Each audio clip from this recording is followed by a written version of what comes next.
जय श्री कृष्ण दोस्तों, स्वागत है हमारे मथुरा यात्रा व्लॉग में। आज हम आपको भगवान श्री कृष्ण की जन्मस्थली मथुरा और वृंदावन की एक यादगार यात्रा पर लेकर चलेंगे। तो चलिए शुरू करते हैं। तो दोस्तों, अभी बज रहे हैं सुबह के 10 और हम पहुंच चुके हैं मथुरा। हर जगह राधे राधे की गूंज, मंदिरों की घंटियां और भजन सुनाई दे रहे हैं।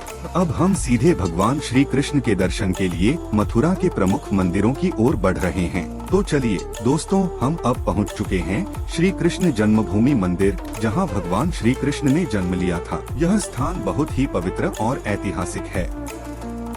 यहां सुरक्षा काफी सख्त है, तो हमें कैमरा अंदर ले जाने की अनुमति नहीं मिली, लेकिन दर्शन करके मन को बहुत शांति मिली। मंदिर दर्शन के बाद हमने यहां से प्रसाद लिया और अब आगे बढ़ते हैं मथुरा के अन्य मंदिरों और गलियों की ओर।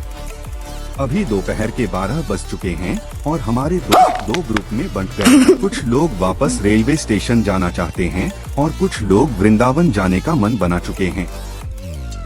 आखिरकार हमने वृंदावन जाने का फैसला किया और एक इलेक्ट्रिक रिक्शा ले लिया, लेकिन यही हमारी सबसे बड़ी गलती थी। दोस्तों, यह रिक्शा केवल साइकिल की स्पीड पर चल रहा है और ऊंचाई पर तो हमें खुद ही धक्का लगाना पड़ रहा है, लेकिन क्या करें, अब तो बैठ गए हैं। आखिरकार हम करीब 1 बजे वृंदावन पहुंच चुके हैं। यहाँ का माहौल सच में दिव्य है। सबसे पहले हमने कदम वृक्ष के दर्शन किए, जिसे बहुत पवित्र माना जाता है।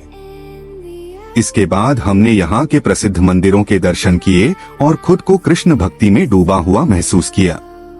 यहाँ के हर मंदिर की अपनी अनोखी कहानी है। हमें यहाँ बहुत आनंद आया, लेकिन अब हमें जल्द ही वापस निकलना होगा क्योंकि हमारी ट्रेन 4 बजे की है। अभी बज रहे हैं 2 और हमें जल्दी निकलना था, लेकिन जो रिक्शा हमने लिया था वो इतनी धीमी स्पीड से चल रहा था कि हमें लगा हम पैदल चले जाते तो जल्दी पहुँच जाते। ऊंचाई पर तो हालत ये थी कि हमें खुद रिक्शा को धक्का देना पड़ रहा था। फिर हमने बीच में खाना खाया, तब तक 3 बज गए। अब हमें तेजी से निकलना था। हमने सोचा जल्दी करेंगे, लेकिन हमारी किस्मत को कुछ और ही मंजूर था।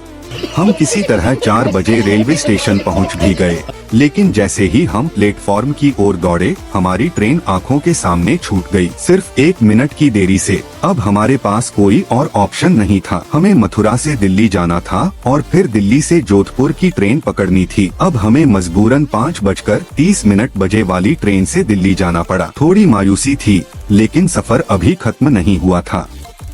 करीब 7:30 बजे हम दिल्ली पहुंच चुके थे। अब हमें मेट्रो से आगे का सफर तय करना था और मजेदार बात ये थी कि हम सब पहली बार मेट्रो की यात्रा कर रहे थे। हमने मेट्रो की टिकट ली और मेट्रो में बैठकर आनंद लिया, लेकिन जब हम बाहर निकल रहे थे तो एक नई मुसीबत खड़ी हो गई। हम सब बाहर आ गए, लेकिन हमारे एक दोस्त का एग्जिट QR कोड काम नहीं कर रहा था और वो अंदर ही फंस गया। किसी तरह दूसरा टिकट लेकर उसे बाहर निकाला और फिर जल्दी से ट्रेन पकड़ने के लिए निकल पड़े। आखिरकार हमने दिल्ली से जोधपुर जाने वाली ट्रेन पकड़ ली और अपनी इस रोमांचक यात्रा को खत्म किया। ये सफर हमें कई सबक सिखा गया, खास तौर पर ये कि अगली बार रिक्शा सोच समझ कर लेना। तो दोस्तों, ये थी हमारी मथुरा वृंदावन यात्रा की मजेदार कहानी। अगर आपको हमारा ये व्लॉग पसंद आया हो तो लाइक, शेयर और कमेंट जरूर करें और हाँ, चैनल को सब्सक्राइब करना न भूलें। मिलते हैं अगले व्लॉग में, तब तक जय श्री कृष्ण।